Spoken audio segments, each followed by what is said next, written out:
Για άλλη μια φορά βρισκόμαστε εδώ στα γραφεία πρωτοβάθμιας και δευτεροβάθμιας διεύθυνσης, γονείς, εκπαιδευτικοί. Καλό μήνα να πούμε, μπήκε ο Νοέμβρης και ακόμη τα κενά δεν έχουν καλυφθεί. Μια σειρά ζητήματα και προβλήματα και στις δύο εκπαιδευτικές βαθμίδες. Έχουμε 500 εκπαιδευτικά κενά στο νομό Χανίων αυτή τη στιγμή. Η λύση που περιμένουμε είναι η τρίτη φάση των αναπληρωτών. Γνωρίζουμε όμως κάθε χρόνο ότι μέχρι το τέλος της χρονιάς δεν αναπληρώνονται τα κενά. Υπάρχει σοβαρό ζήτημα κυρίως στην παράλληλη στήριξη.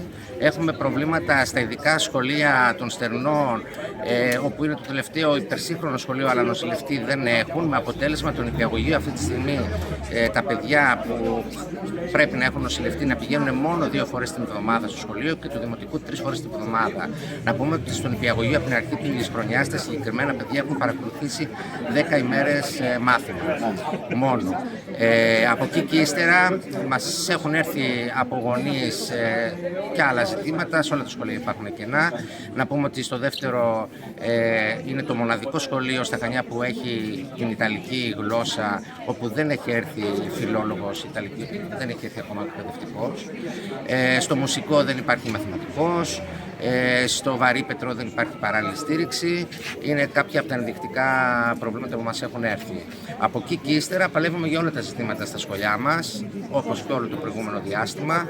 Είναι τα ζητήματα του στεγαστικού που ταλανίζει, είναι τα ζητήματα πώς το ολοήμερο σχολείο, που κάποια σχολεία ακόμα δεν έχουν ολοήμερο σχολείο στα δημοτικά. Μια σειρά προβλήματα. Θα βγούμε στους δρόμους το επόμενο διάστημα.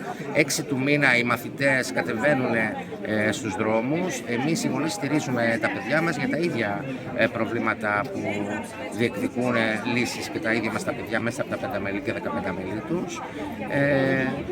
Θα ανέβουμε πάνω στα γραφεία, να συναντηθούμε αν είναι πάνω οι διευθυντές, να τους ανακοινώσουμε τι προβλήματα υπάρχουν, να δούμε τι λύσεις έχουν βρει μέχρι στιγμής, κατά πόσο θα πιέσουν και οι ίδιοι παραπάνω. Αυτό που έρχεται κάθε φορά είναι ότι εμείς έχουμε δώσει τα κενά, δεν υπάρχουν οι προσλήψεις.